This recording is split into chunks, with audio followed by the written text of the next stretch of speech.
सुन के आपके भाई साहब कान में हाथ लगा लोगे ऐसे ऐसे। पता है क्यों? अब ये गाड़ी सिर्फ इसको हुआ है अभी तक 3-4 महीने हुए हैं मुश्किल से, और 10,000 किलोमीटर ये गाड़ी चल चुकी है। ठीक है, और जो खड़ी रखते हैं गाड़ी भाई उन तुम्हारे लिए नहीं है भाई, ये पेट्रोल गाड़ी ले लो। तो स्वागत है भाई हमारे चैनल मुकार सिंह पे। आज आपको मैं ना बताने वाला हूँ सीएनजी गाड़ी जो भी लेता है उसके क्या प्रोज क्या कॉन्स हैं, सब मैं आपको बताऊंगा। अगर आप भी किसी पेट्रोल या डीजल गाड़ी लेके अपना गुजारा कर रहे हो और आप सोच रहे हो कि सीएनजी गाड़ी लें, तो क्या आपको लेनी चाहिए? तो सबसे पहले आपका जो सीएनजी लेने का प्लान बना है वो क्यों बना है? तो आपकी रनिंग जो है वो बढ़ चुकी है, रोज़ाना आप 20 से 30-40 किलोमीटर चलते हो और आप साल में ना 10,000 किलोमीटर से ज़्यादा गाड़ी को चला देते हो, तभी आपको सीएनजी गाड़ी लेनी चाहिए। और दूसरी चीज़ जो ध्यान रखनी है वो ये है कि सीएनजी गाड़ी जो है आपके आसपास सीएनजी भरने वाला भी होना चाहिए, कि वहाँ पे पेट्रोल पंप पे आपका जो सीएनजी पंप हो। अगर आपका सीएनजी पंप दूर है, मान लो 20 किलोमीटर दूर है, 10 किलोमीटर दूर है, तो फिर कोई आपको ख़ास इतना फ़ायदा लगेगा नहीं। अवेलेबिलिटी भी होनी चाहिए सीएनजी की।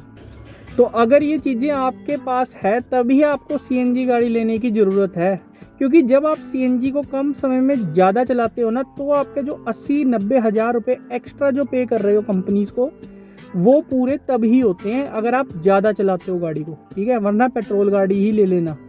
और डीजल गाड़ी वैसे ठीक पड़ती है चलाने में, काफ़ी अच्छी माइलेज होती है, लेकिन आजकल जो 10 ईयर वाला रूल चल चुका है उसके कारण आप स्विच करना चाहते हो सीएनजी पर। सीएनजी गाड़ी के सबसे बड़े फ़ायदे, ठीक है, सबसे बड़ा जो फ़ायदा है वो है इसका रनिंग कॉस्ट। रनिंग कॉस्ट क्यों कह रहा हूँ? आपकी जो पेट्रोल, मेरे पास जो टियागो गाड़ी है पेट्रोल में, वो पेट्रोल में भाई 700 किलोमीटर चलती है जब उसको बहुत प्यार से चलाओ और हाईवे पे चलाओ 3500 के तेल पर। ठीक है, और वहीं अगर मैं कंपैरिजन करूं सीएनजी का, तो सीएनजी 800 किलोमीटर चल जाएगी 4 बार सीएनजी फुल करवाने पे। 600 रुपये के अराउंड सीएनजी इस गाड़ी में आ जाती है फ्रॉन्क्स के अंदर, और 600 रुपये में आपकी 200 किलोमीटर तक तो निकाल ही देती है ये। और इसमें कोई ऐसा नहीं है कि भाई माइलेज निकाल रहा हूँ, 180 किलोमीटर मिनिमम और 200-210 तक निकाल देती है ये वाली गाड़ी। ठीक है, बिल्कुल। तो आप लगा सकते हो कि 600 × 3 मतलब 2-2.5 हज़ार रुपये में आपका काम चल रहा है, वहीं आपका 1000 रुपये बच रहे हैं। ठीक है, अब टियागो भी 700 किलोमीटर तब चलती है भाई जब उसको हाईवे पे चलाया जाए और बहुत प्यार से चलाया जाए। अगर उसको सिटी में चलाऊँ ना तो मुश्किल से वो 400 किलोमीटर चलती है 3,500 रुपये के अंदर, और यही 2 टैंक फुल यानी मान के चलो वही काम आपका 1000 रुपये में कर देती है सीएनजी गाड़ी। तो कहीं ना कहीं बचत तो बहुत है सीएनजी गाड़ी में। सीएनजी गाड़ी आपको 3 रुपये से लेकर 4 रुपये पर किलोमीटर के हिसाब से पड़ जाती है, तो वो रनिंग कॉस्ट आपकी डेली में बचा देती है। ये पहला इसका एडवांटेज है। दूसरा एडवांटेज इस गाड़ी का ये है कि इलेक्ट्रिक गाड़ी भाई क्या है, इलेक्ट्रिक गाड़ी आप चला रहे हो सस्ती पड़ रही है आपको। ठीक है, इलेक्ट्रिक गाड़ी के अंदर सबसे बड़ी दिक्कत क्या है कि इलेक्ट्रिक गाड़ी में अगर मान के चलो आपकी चार्जिंग ख़त्म हो जाती है, बिल्कुल ठीक है, अगर चार्जिंग ख़त्म हो जाती है तो वहीं खड़ जाओगे आप रास्ते के अंदर, कोई आपको कुछ नहीं होगा। सीएनजी ख़त्म हो जाती है तो पेट्रोल में शिफ्ट कर दो, पेट्रोल में चलने लग जाएगी गाड़ी। ये इसका एडवांटेज है भाई कि अगर सीएनजी ख़त्म होगी तो पेट्रोल चला लो, पेट्रोल तो है ही है, गाड़ी सेम है, बस सीएनजी लगी हुई है उसमें। ठीक है, तो ये इसकी दूसरी एडवांटेज है। तो भाई वीडियो को 2 मिनट के लिए मैं यहीं रोक रहा हूँ, बात सुनो बहुत ध्यान से। आपके पास जो भी गाड़ी हो, ह्युंडई, टाटा, मारुति, ठीक है, तीनों में से कोई भी गाड़ी हो, चाहे महिंद्रा की भी हो या सीएनजी गाड़ी स्पेशली, तो मेरे को ना आप मेल आईडी कर दो, या तो मेल कर दो इधर, या मेल बनी आ रही है, और या फिर इंस्टाग्राम पे कर दो। ठीक है, उस पर आप एक फ़ोटो खींच देना अपनी गाड़ी की और थोड़ा सा अपना ओनरशिप बता देना कि आपको क्या क्या गाड़ी में प्रॉब्लम आई। मैं एक सर्वे कर रहा हूँ कि किस गाड़ी की सीएनजी काफ़ी ज़्यादा बढ़िया रहती है, पर और कोई खास एडवांटेज इस गाड़ी की नहीं है, यही सब इसकी एडवांटेज थी। ठीक है, क्योंकि अब फिलहाल वैसे सीएनजी भी भाई 90 रुपये के करीब पहुंच ही रही है। पेट्रोल का रेट आपको देख रहे हो कितना है, तो पहले 60 रुपये की होती थी ना, तब ज़्यादा फ़ायदा होता था। अब ये फ्रॉन्क्स गाड़ी के अंदर ना थोड़ी माइलेज कम है एज़ कम्पेरिजन टू वैगनार वगैरह जो इनकी आती है ना गाड़ी, उसमें माइलेज नहीं मिलती बिल्कुल भी, नहीं मतलब माइलेज मिल जाती है, सेफ्टी नहीं मिलती बिल्कुल भी। ठीक है, लेकिन इसमें थोड़ी बहुत सेफ्टी आपको फिर भी मिल जाती है। ठीक है, अब इसके नेगेटिव्स की बात करते हैं कि सीएनजी में ऐसा क्या नेगेटिव है। भाई सीएनजी में उसको नेक्सॉन को निकाल दो भाई इस रेंज से, नेक्सॉन को, ब्रीजा को, इन सब को हटा दो। बात कर रहे हैं 1200 सीसी वाले इंजन्स की, ठीक है। अंडर 10 लाख जो सीएनजी आती है, अंडर 9 लाख, ठीक है, उनकी बात कर रहे हैं। तो उसमें ना इस गाड़ी की कहीं ना कहीं पावर लो रहती है अगर आप सीएनजी पे शिफ्ट करते हो, ठीक है। क्लच आपको बहुत प्यार से छोड़ना पड़ेगा, थोड़ी रीस भी देनी पड़ेगी। अगर नहीं करते तो गाड़ी सीएनजी पे बंद हो जाती है, जब ट्रैफिक चल रहा हो, एसी भी चल रहा हो। बहुत आराम से आपको गाड़ी चकनी है। एकदम से अगर चकना है तो आपको रीस भी देनी पड़ेगी और उस कारण गाड़ी बंद हो जाती है।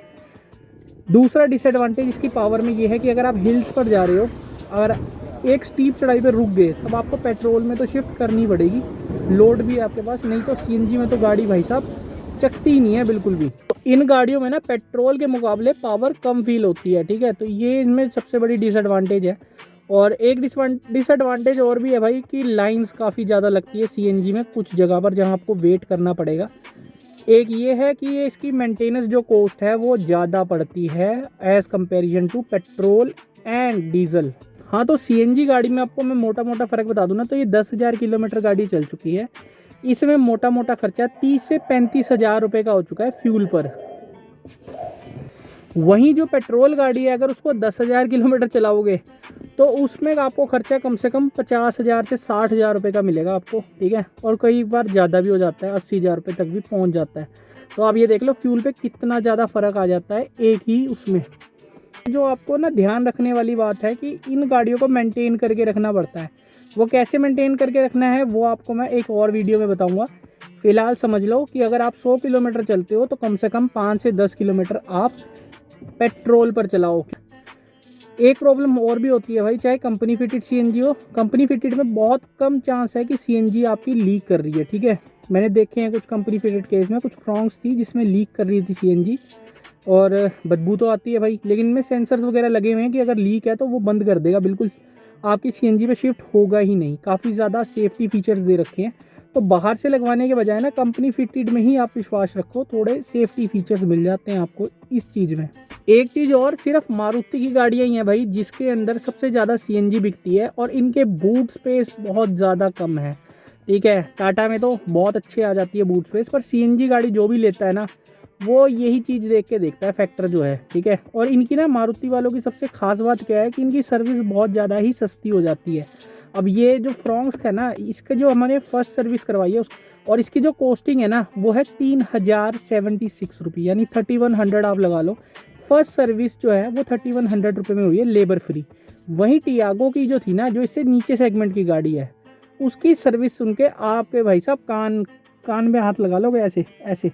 पता है क्यों? क्योंकि उस गाड़ी की सर्विस 4,500 रुपये की हुई थी और वो पेट्रोल की थी, वो सीएनजी की भी नहीं थी।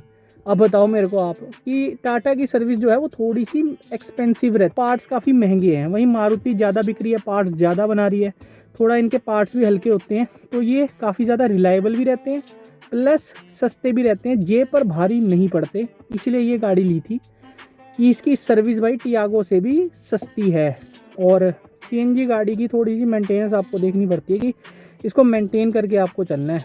और वैसे आपको मैं रिकमेंड कर सकता हूँ कि आप ले सकते हो सीएनजी, अगर आपकी रिक्वायरमेंट्स में फिट बैठती है गाड़ी। कोई इतनी दिक्कत नहीं है अब सीएनजी वाली गाड़ियों में जो आजकल कंपनी में आ रही है, ठीक है। और सबसे रिलायबल इनका ही माना जाता है भाई मारुति वालों का सीएनजी के अंदर। ये सस्ती मेंटेनेंस है, एवरेज भी ज़्यादा दे रही है, क्योंकि सीएनजी भाई देखो कोई लग्जरी वाला बंदा नहीं लेता, वो तो पेट्रोल डलवा लेगा, बंदा लेता है जिसने रोज़ चलना है। अब ये गाड़ी सिर्फ इसको हुआ है अभी तक 3-4 महीने हुए हैं मुश्किल से, और 10,000 किलोमीटर ये गाड़ी चल चुकी है। तो ज़्यादा चलाने वालों के लिए तो ये गाड़ियाँ बढ़िया है, ठीक है। और जो खड़ी रखते हैं गाड़ी भाई, उन तुम्हारे लिए नहीं है भाई, ये पेट्रोल गाड़ी ले लो, वो ज़्यादा बेटर रहेगी। बाकी सीएनजी गाड़ी में कोई इतनी दिक्कत नहीं है, थोड़ी मेंटेनेंस वगैरह इसकी ध्यान से कराओ। ये नहीं है कि 1,000 किलोमीटर ऊपर हो गए, 2,000 किलोमीटर ऊपर हो गए, आप गाड़ी की सर्विस नहीं करा रहे हो, ठीक है। तो थोड़ी सर्विस पे देखते रहो और ख़ुद भी चेक करते रहो कि भाई कोई स्मेल वगैरह तो नहीं आ रही सीएनजी लीकेज की। अगर लग रही है तो उसी समय सर्विस सेंटर ले जाओ इसको। बाकी आजकल बड़ी अच्छी बात कर रहे हैं कि फायर एक्सटिंग्विशर जो होता है वो रखते हैं, उसको यूज़ करना भी आना चाहिए भाई कि कैसे उसको यूज़ करते हैं। वो भी अगर आप कमेंट करोगे तो मैं बता दूंगा कि कैसे यूज़ करते हैं। तो हर एक सीएनजी गाड़ी में आपको वो मिल ही जाता है, ठीक है। वैसे कोई आजकल दिक्कत नहीं, काफ़ी अच्छे फीचर्स आजकल गाड़ी में आ ही रहे हैं सेफ्टी के।